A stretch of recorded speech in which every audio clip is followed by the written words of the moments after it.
Je suis Isabelle Doré, professeure agrégée à l'École de kinésiologie et des sciences de l'activité physique à l'Université de Montréal et à l'École de santé publique de l'Université de Montréal également. Je suis aussi chercheuse au centre de recherche du CHUM.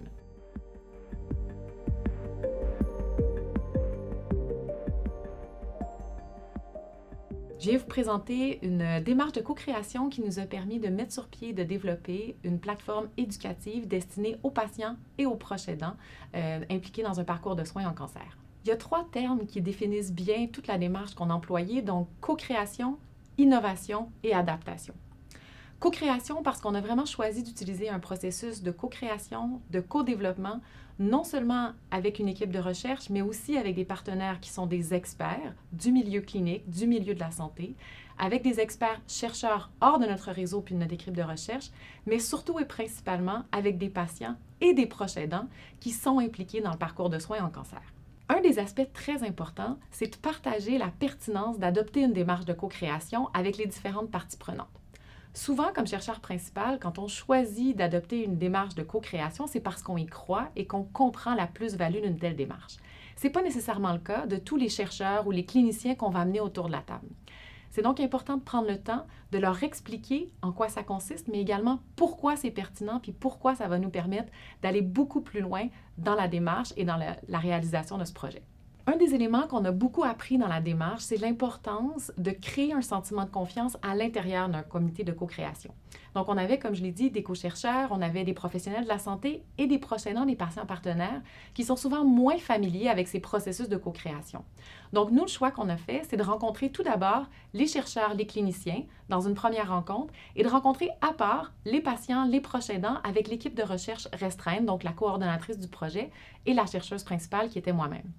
Et le fait de commencer de cette manière-là nous a permis de créer un sentiment de confiance, de respect aussi à l'intérieur de ces 2 comités-là qu'on a par la suite rassemblés, ce qui nous a permis d'avoir des patients et des proches aidants qui se sont énormément exprimés et qui ont beaucoup partagé avec les autres chercheurs puis avec les cliniciens. Et on pense que ça a été vraiment clé dans notre processus pour vraiment favoriser l'échange et la contribution de personnes qui sont peut-être moins habituées avec ces processus davantage recherche en co-création. Le deuxième terme, innovation, nous a beaucoup inspiré parce qu'on faisait quelque chose qui ne s'était jamais fait. Donc, l'idée, c'était vraiment de développer une plateforme qui permettait aux patients et aux proches aidants d'avoir des stratégies pour adopter des saines habitudes de vie, mais aussi les maintenir. Donc, les stratégies portaient sur spécifiquement l'activité physique, la nutrition, le bien-être, le sommeil, mais aussi sur toutes les stratégies pour les soutenir dans le changement de comportement puis le maintien de ce changement de comportement. Il y a plusieurs initiatives qui ont été faites de la sorte, mais jamais dans un contexte de cancer en préadaptation. Donc, on a beaucoup innové, on a beaucoup créé de nouvelles choses, mais en s'appuyant sur la littérature scientifique, mais surtout sur l'expertise et les savoirs des différentes personnes qui étaient réunies dans le comité de co-création. Finalement, le terme adaptation s'inscrit beaucoup dans notre démarche. Donc, comme chercheur, très souvent, on est beaucoup inspiré par la littérature scientifique, par les données probantes, et on a une idée bien précise souvent de ce qu'on veut faire. À partir du moment où on accepte qu'il y a d'autres savoirs, des savoirs cliniques, des savoirs expérientiels qui nous viennent de patients, de proches aidants, il faut accepter de s'adapter, des fois de revenir en arrière, puis de faire les choses différemment.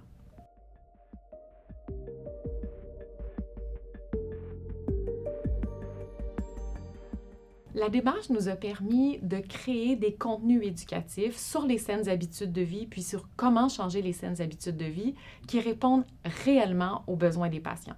Donc, au départ, on avait certaines idées bien précises de ce qu'on voulait faire. On s'est permis de s'adapter, de revenir sur nos choix pour les peaufiner et vraiment répondre aux besoins des patients et des proches aidants.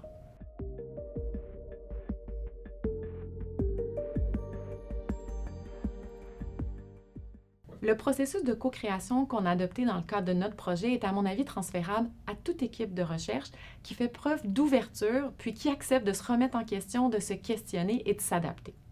Le fait d'avoir co-créé dès le départ des produits éducatifs avec des patients, des proches aidants, des cliniciens, nous a vraiment permis de développer des vidéos, des matériaux écrits, des ressources, une plateforme en ligne qui répondent clairement aux besoins des patients et des proches aidants en cancer.